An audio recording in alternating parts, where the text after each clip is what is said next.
I'd like to talk today about the two biggest social trends in the coming century and perhaps in the next 10,000 years. But I want to start with my work on romantic love, because that's my most recent work. What I and my colleagues did was put 32 people who were madly in love into a functional MRI brain scanner, 17 who were madly in love and their love was accepted, and 15 who were madly in love and they had just been dumped. And so I want to tell you about that first, and then go on into where I think love is going.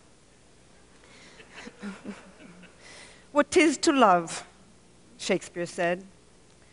I think our ancestors, I think human beings have been wondering about this question since they sat around their campfires or lay and watched the stars 1,000,000 years ago. I started out by trying to figure out what romantic love was by looking at the last 45 years of research on just psychological research. And as it turns out, there's a very specific group of things that happen when you fall in love. The first thing that happens is what I call, a person begins to take on what I call special meaning. As a truck driver once said to me, he said, "The world had a new center, and that center was Mary Ann." George Bernard Shaw said it a little differently. He said, "Love consists of overestimating the differences between one woman and another." And indeed, that's what we do. And then you just focus on this person. You can list what you don't like about them, but then you sweep that aside and focus on what you do. As Chaucer said, love is blind. I'm trying to understand romantic love, I decided I would read poetry from all over the world. And I just want to give you one very short poem from 8th century China, because it's an almost perfect example of a man who is focused totally on a particular woman. It's a little bit like when you are madly in love with somebody and you walk into a parking lot, their car is different from every other car in the parking lot. Their wine glass at dinner is different from every other wine glass at the dinner party. And in this case, a man got hooked on a bamboo sleeping mat. And it goes like this. It's by a guy called Wan Chen. "I cannot bear to put away the bamboo sleeping mat. The night I brought you home, I watched you roll it out." He became hooked on a sleeping mat, probably because elevated activity of dopamine in his brain, just like with you and me. But anyway, not only does this person take on special meaning, you focus your attention on them, you aggrandize them, but you have intense energy. As one Polynesian said, he said, "I felt like jumping in the sky." You're up all night, you're walking till dawn, you feel intense elation when things are going well, mood swings into horrible despair when things are going poorly, real dependence on this person. As one businessman in New York said to me, he said, "Anything she liked, I liked." Simple. Romantic love is very simple. You become extremely sexually possessive. You know, if you're just sleeping with somebody casually, you don't really care if they're sleeping with somebody else. But the moment you fall in love, you become extremely sexually possessive of them. I think that is a Darwinian, there's a Darwinian purpose to this. The whole point of this is to pull two people together strongly enough to begin to rear babies as a team. But the main characteristics of romantic love are craving, an intense craving to be with a particular person, not just sexually, but emotionally. You'd much rather, it would be nice to go to bed with them, but you want them to call you on the telephone, to invite you out, etc., to tell you that they love you. The other main characteristic is motivation. The motor in the brain begins to crank and you want this person. And last but not least, it is an obsession. When I put these people in the machine, before I put them in the MRI machine, I would ask them all kinds of questions. But my most important question was always the same. It was, what percentage of the day and night do you think about this person? And indeed, they would say, all day, all night. I can never stop thinking about him or her. And then the very last question I would ask them, I would always have to work myself up to this question because I'm not a psychologist, I don't work with people in any kind of traumatic situation, and my final question was always the same. I would say, would you die for him or her? And indeed, these people would say yes, as if I had asked them to pass the salt. I was just staggered by it. So we scanned their brains, looking at a photograph of their sweetheart and looking at a neutral photograph with a distraction task in between, so we could look at the same brain when it was in that heightened state and when it was in a resting state. And we found activity in a lot of brain regions. In fact, one of the most important was a brain region that becomes active when you feel the rush of cocaine. And indeed, that's exactly what happens. I began to realize that romantic love is not an emotion. In fact, I had always thought it was a series of emotions from very high to very low, but actually it's a drive. It comes from the motor of the mind, the wanting part of the mind, the craving part of the mind, the kind of part of the mind when you're reaching for that piece of chocolate, when you want to win that promotion at work, the motor of the brain. It's a drive. And in fact, I think it's more powerful than the sex drive. You know, if you ask somebody to go to bed with you and they say no thank you, you certainly don't kill yourself or slip into a clinical depression. But certainly around the world, people who are rejected in love will kill for it. People live for love, they kill for love, they die for love. They have songs, poems, novels, sculptures, paintings, myths, legends. In over 175 societies, people have left their evidence of this powerful brain system. I have come to think it's one of the most powerful brain systems on earth for both great joy and great sorrow. And I've also come to think that it's one of three basically different brain systems that evolved from mating and reproduction. One is the sex drive, the craving for sexual gratification. W.H. Auden called it an intolerable neural itch. And indeed, that's what it is. It keeps bothering you a little bit like being hungry. The second of these three brain systems is romantic love, that elation, obsession of early love. And the third brain system is attachment, that sense of calm and security you can feel for a long-term partner. And I think that the sex drive evolved to get you out there looking for a whole range of partners. You know, you can feel it when you're just driving along in your car. It can be focused on nobody. I think romantic love evolved to enable you to focus your mating energy on just one individual at a time, thereby conserving mating time and energy. And I think that attachment, the third brain system, evolved to enable you to tolerate this human being at least long enough to raise a child together as a team. So with that preamble, I want to go into discussing the two most profound social trends, one of the last 10,000 years, and the other certainly of the last 25 years, that are going to have an impact on these three different brain systems: lust, romantic love, and deep attachment to a partner.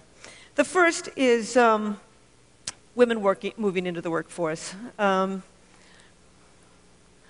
looked at 130 societies through the demographic yearbooks of the United Nations, and everywhere in the world, except for actually 129 out of 130 of them, women are not only moving into the job market sometimes very, very slowly, but they're moving into the job market and they're very slowly closing that gap between men and women in terms of economic power, health, and education.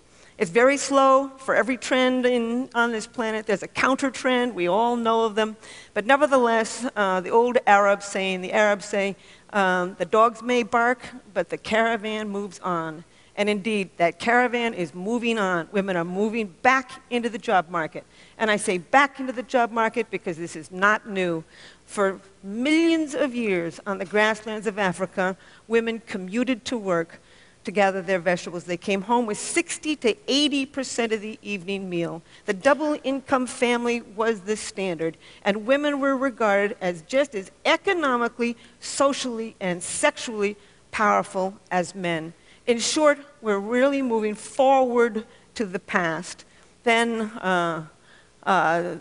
women's worst invention was the plow. With the beginning of plow agriculture, men's roles became extremely powerful. Women lost their ancient jobs as collectors, but then with the Industrial Revolution and the post-industrial revolution, they're moving back into the job market. In short, they are acquiring the status that they had 1,000,000 years ago, 10,000 years ago, 100,000 years ago. We are seeing now one of the most remarkable traditions in the history of the human animal. and it's going to have an impact. I generally give a whole lecture on the impact of women on the business community. I'll only just say a couple things and then go on to sex and love. There's a lot of gender differences. Anybody who thinks men and women are alike simply never had a boy and a girl child. I don't know why it is that they want to think that men and women are alike. There's much we have in common, but there's a whole lot that we do not have in common. We are, in the words of Ted Hughes, I think that we were built to be, we're like 2 feet. We need each other to get ahead. But we did not evolve to have the same brain. And we're finding more and more and more gender differences in the brain. I'll only just use a couple and then move on to sex and love. One of them is women's verbal ability. Women can talk. Women's ability to find the right word rapidly, basic articulation, goes up in the middle of the menstrual cycle when estrogen levels peak. But even at menstruation, they're better than the average man. Women can talk. They've been doing it for 1 million years. Words were women's tools. They held that baby in front of their face, cajoling it, reprimanding it, educating it with words. And indeed, they're becoming a very powerful force. Even in places like India and Japan, where women are not moving rapidly into the regular job market, they are moving into journalism. And I think that the television is like the global campfire. We sit around it and it shapes our minds. Almost always when I'm on TV, the producers who call me, who negotiate what we're going to say, is a woman. In fact, Solzhenitsyn once said, to have a great writer is to have another government. Today, 54% of people who are writers in America are women.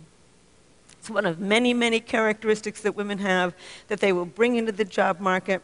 They've got incredible people skills, negotiating skills. They're highly imaginative. We now know the brain circuitry of imagination, of long-term planning. They tend to be web thinkers because the female parts of the brain are better connected.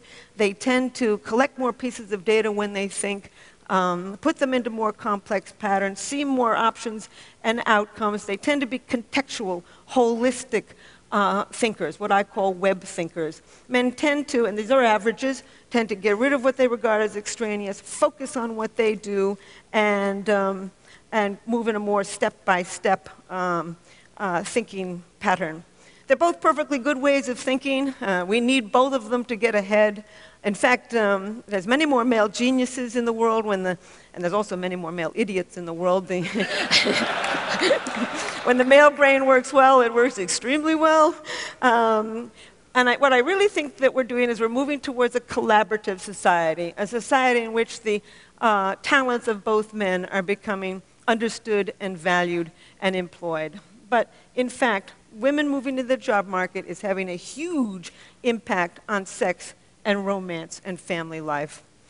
Foremost, women are starting to express their sexuality. I'm always astonished when people come to me and say, why is it that men are so adulterous? And I say, well, why do you think more men are adulterous than women? Oh, well, men are more adulterous. And I say, well, who do you think these men are sleeping with? Basic math. Anyway, in the Western world, women start sooner at sex, have more partners, express less remorse for the partners that they do, marry later, have fewer children, leave bad marriages in order to get good ones. We are seeing the rise of female sexual expression. And indeed, once again, we're moving forward to the kind of sexual expression that we probably saw on the grasslands of Africa 1 million years ago, because this is the kind of sexual expression that we see in hunting and gathering societies today. We're also returning to an ancient form of marriage, equality. They're now saying that the 21st century is going to be the century of what they call the symmetrical marriage, or the peer marriage, or the companionate marriage. This is a marriage between equals, moving forward to a pattern that is highly compatible with the ancient human spirit. We're also seeing a rise of romantic love. 91% of American women and 86% of American men would not marry somebody who had every single quality they were looking for in a partner if they were not in love with that person. People around the world, in a study of 37 societies, want to be in love with the person that they marry. Indeed, arranged marriages are on their way off this braid of human life. I even think that marriages might even become more stable because of a second great world trend. The first one being women moving into the job market, the second one being the aging world population. They're now saying that in America, that middle age should be regarded as up to age 85. Because in that highest age category of 76 to 85, only as much as 40% of people have nothing really wrong with them. So we're seeing this a real extension of middle age. And I looked, for one of my books, I looked at divorce data in 58 societies. And as it turns out, the older you get, the less likely you are to divorce. So the divorce rate right now is stable in America, and it's actually beginning to decline. It may decline some more. I would even say that with Viagra, estrogen replacement, hip replacements, and the incredibly interesting women. Women have never been as interesting as they are now. Not at any time on this planet have women been so educated, so interesting, so capable. And so I honestly think that if there really was ever a time in human evolution when we have the opportunity to make good marriages, that time is now. However, there's always kinds of complications in this. These three brain systems, lust, romantic love, and attachment, don't always go together. They can go together, by the way. That's why casual sex isn't so casual. With orgasm, you get a spike of dopamine. Dopamine is associated with romantic love, and you can just fall in love with somebody who you're just having casual sex with. With orgasm, then you get a real rush of oxytocin and vasopressin. Those are associated with attachment. This is why you can feel such a sense of cosmic union with somebody after you've made love to them. But these three brain systems, lust, romantic love, and attachment, aren't always connected to each other.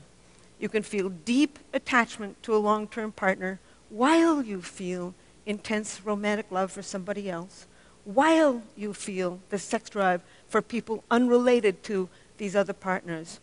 In short, we're capable of loving more than one person at a time. In fact, you can lie in bed at night and swing from deep feelings of attachment for one person to deep feelings of romantic love for somebody else. It's as if there's a committee meeting going on in your head as you are trying to decide what to do. So I don't think, honestly, we're an animal that was built to be happy. We were an animal that was built to reproduce. I think the happiness we find, we make. And I think, however, we can make good relationships with each other. So I want to conclude with two things. I want to conclude with a worry. I have a worry, and with a wonderful story. The worry is about antidepressants. Over 100 million prescriptions of antidepressants are written every year in the United States. And these drugs are going generic. They are seeping around the world. I know one girl who's been on these antidepressants, serotonin-enhancing, SSRIs, serotonin-enhancing antidepressants, since she was 13. She's 23. She's been on them ever since she was 13. I got nothing against people who take them short-term when they're going through something perfectly horrible and they want to commit suicide or kill somebody else. I would recommend it. But more and more people in the United States are taking them long-term. And indeed, what these drugs do is raise levels of serotonin. And by raising levels of serotonin, you suppress the dopamine circuit. Everybody knows that. Dopamine is associated with romantic love. Not only do they suppress the dopamine circuit, but they kill the sex drive. And when you kill the sex drive, you kill orgasm. And when you kill orgasm, you kill that flood of drugs associated with attachment. The things are connected in the brain, and when you tamper with one brain system, you're going to tamper with another. I just simply say that a world without love is a deadly place. So now, thank you. I want to end with a story and then just a comment. I've been studying romantic love and sex and attachment for 30 years. And I'm an identical twin. I'm interested in why we're all alike. Why you and I are alike, why the Iraqis and the Japanese and the Australian Aborigines and the people up the Amazon River are all alike. And about a year ago, an internet dating service, Match.com, came to me and asked me if I would design a new dating site for them. I said, I don't know anything about personality. I said, you think you got, I don't know, you think you've got the right person? They said, yes. It got me thinking about why it is that you fall in love with one person rather than another.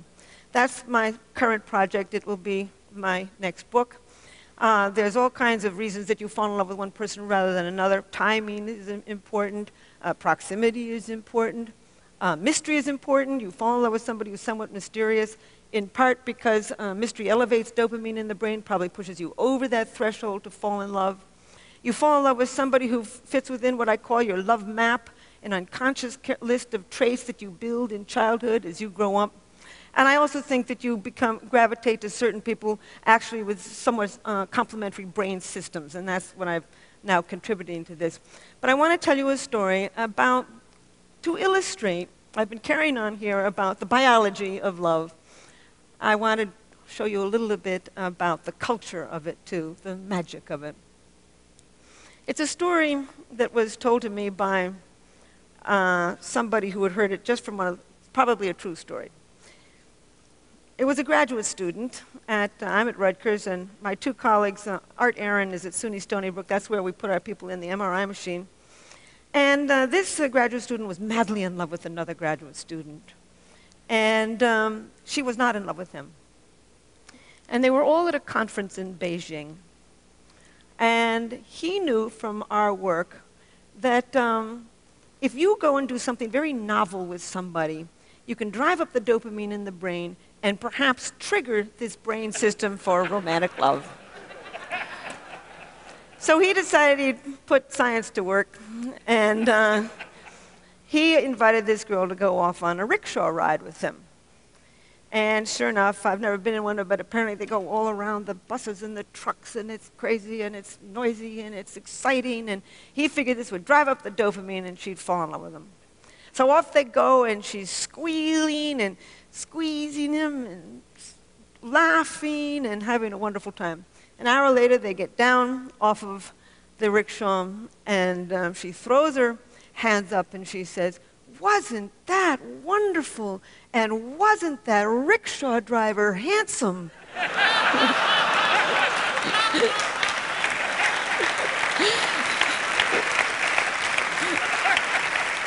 There's magic to love. But I will end by saying that millions of years ago, we evolved three basic drives: the sex drive, romantic love, and attachment to a long-term partner. These circuits are deeply embedded in the human brain. They're going to survive as long as our species survives on what Shakespeare called this mortal coil. Thank you. Helen Fischer. Right,